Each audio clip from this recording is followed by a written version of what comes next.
Selamat datang di pembelajaran Bahasa Indonesia kelas 8 SMP IT Kurota Ayun Batu Sangkar bersama Ustazah Ernest Gustal MPD. Pada hari ini kita akan membahas mengenai teks berita. Dengan mengucapkan Bismillahirrahmanirrahim, mari kita lihat kompetensi dasar yang akan kita bahas pada kesempatan kali ini.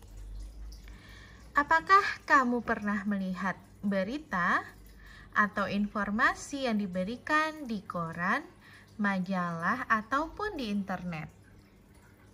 Tentu, kamu semua sudah tidak asing lagi bukan dengan informasi-informasi yang disebarkan oleh koran, majalah, yang sekarang pada saat di dunia digital sekarang ini kita dapat melihatnya langsung di layar komputer atau handphone kita dalam internet.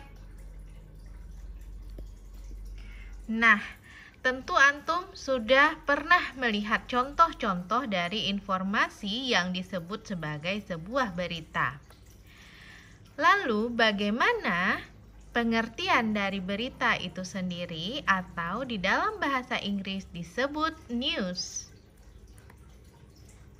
Pengertian dari berita adalah suatu informasi berupa fakta yang disampaikan oleh seseorang baik melalui media cetak atau elektronik dengan bahasa yang singkat, padat, dan jelas. Nah, sebuah news atau berita harus memuat fakta atau kenyataan yang telah terjadi. Fakta tersebut bisa disampaikan kepada orang per orang, baik dari mulut ke mulut atau melalui media cetak dan juga elektronik seperti internet dan handphone yang menggunakan bahasa yang singkat, padat, dan jelas. Hal ini dimaksudkan agar berita tersebut dapat sesuai dengan keadaan yang sebenarnya dan diterima dengan jelas oleh penerimanya. Sebenarnya di dalam kehidupan sehari-hari kita selalu menjadi sebuah media untuk penyampai sebuah informasi atau berita loh. Misalnya, antum diberitahu oleh ustazah tentang pelajaran hari ini. Nah, itu juga sebuah berita atau informasi yang disampaikan lalu diterima oleh orang lain, baik melalui media cetak maupun elektronik dengan bahasa yang singkat, padat, dan jelas sehingga dapat dipahami oleh si penerima berita. Berikutnya, mari kita kulik unsur-unsur berita.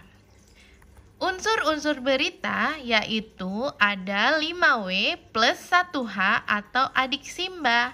Apa sih 5W, 1H, dan adik Simba? Nah, adik Simba adalah singkatan dari apa, di mana, kapan, siapa, mengapa, dan bagaimana. Nah, adik Simba, singkatan ini dapat antum hafal sehingga lebih mudah daripada menghafal keseluruhan poin-poin penting dari unsur-unsur berita.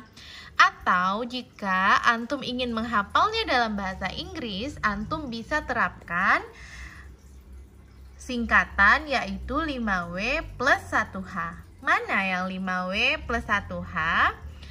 Yaitu yang pertama adalah where. Where pengertiannya adalah di mana. Di mana berita tersebut terjadi atau informasi tersebut di mana terjadinya. Yang kedua when. When adalah kapan. Kapan informasi tersebut terjadi. Yang ketiga adalah why atau bagaimana. Bagaimana berita itu terjadi. Yang keempat who. Who adalah siapa. Siapa pelaku berita atau siapa orang yang diberitakan. Kemudian what. What ini yang terpenting yaitu apa beritanya. Kemudian 1H-nya adalah how. How tersebut adalah bagaimana berita tersebut, bagaimana kejadian tersebut terjadi. Nah, 5W plus 1H atau adik Simba tadi merupakan unsur-unsur dari berita yang harus dan wajib ada di dalam sebuah berita. Kita wajib mengetahui atau menginformasikan apa beritanya, kemudian di mana berita tersebut terjadi, lalu kapan kejadiannya, kemudian siapa yang menjadi poin dari sebuah berita tersebut, lalu jelaskan mengapa terjadi berita tersebut, mengapa terjadi kejadian tersebut, lalu bagaimana urutan dari kejadian tersebut.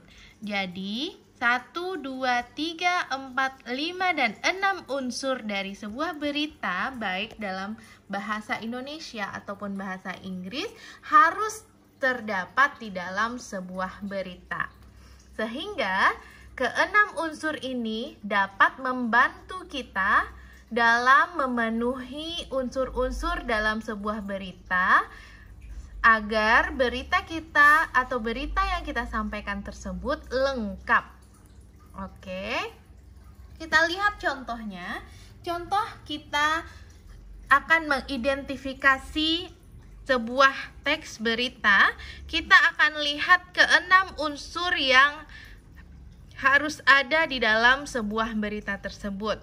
Yang di sini ini adalah judul dari beritanya, kemudian ada what, apa berita tersebut. Biasanya what terhubung dengan judulnya. Apa yang terjadi? Terjadi banjir bandang di sekitar Sungai Ciliwung. Lalu where. Nah, di sini sudah terdapat nih apa beritanya, sudah ada where-nya langsung atau di mana kejadian atau berita tersebut. Nah, when adalah kapan. Di sini dijelaskan bahwa banjir bandang tersebut terjadi pada jam 19 hingga pagi hari jam 9 waktu Indonesia Barat. Nah, kemudian kita cari siapa yang terdampak di dalam berita tersebut. Di sini dijelaskan pada paragraf kedua, yaitu sekitar 137 kepala keluarga kehilangan tempat tinggalnya karena banjir tersebut. Karena what tadi, maka who, siapa saja yang kehilangan tempat tinggalnya adalah 137 kepala keluarga.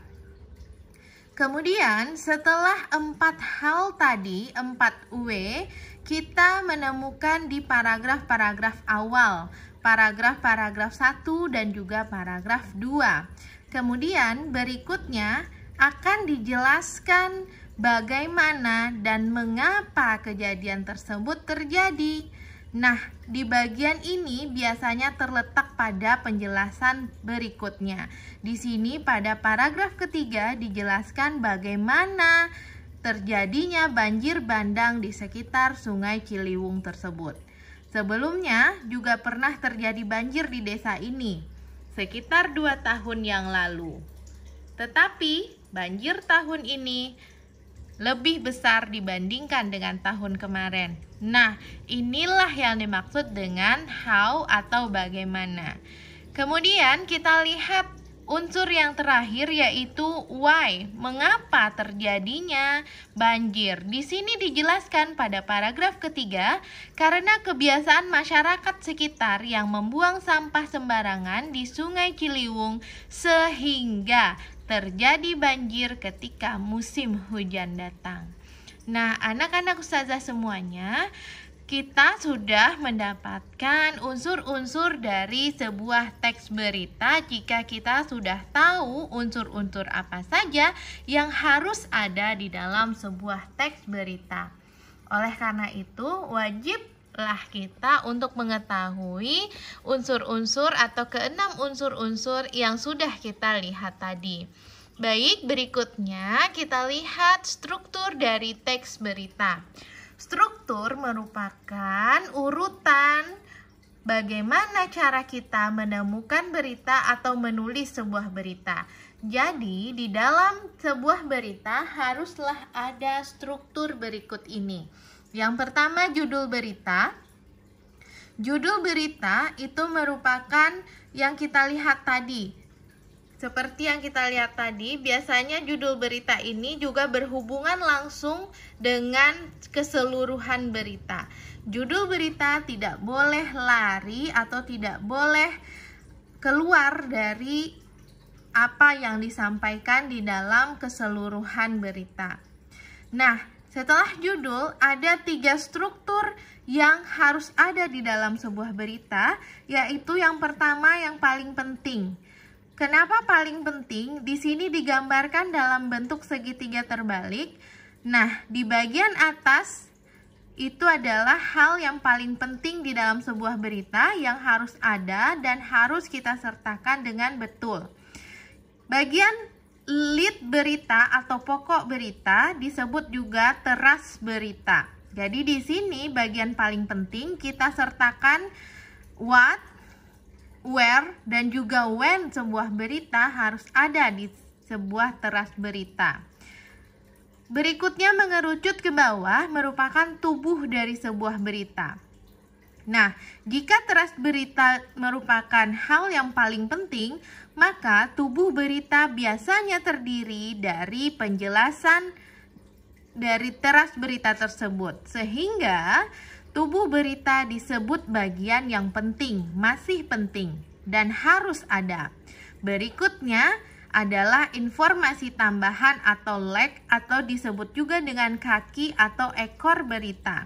Di sini disebut kurang penting karena merupakan informasi tambahan saja untuk menguatkan semua unsur yang ada di dalam sebuah berita.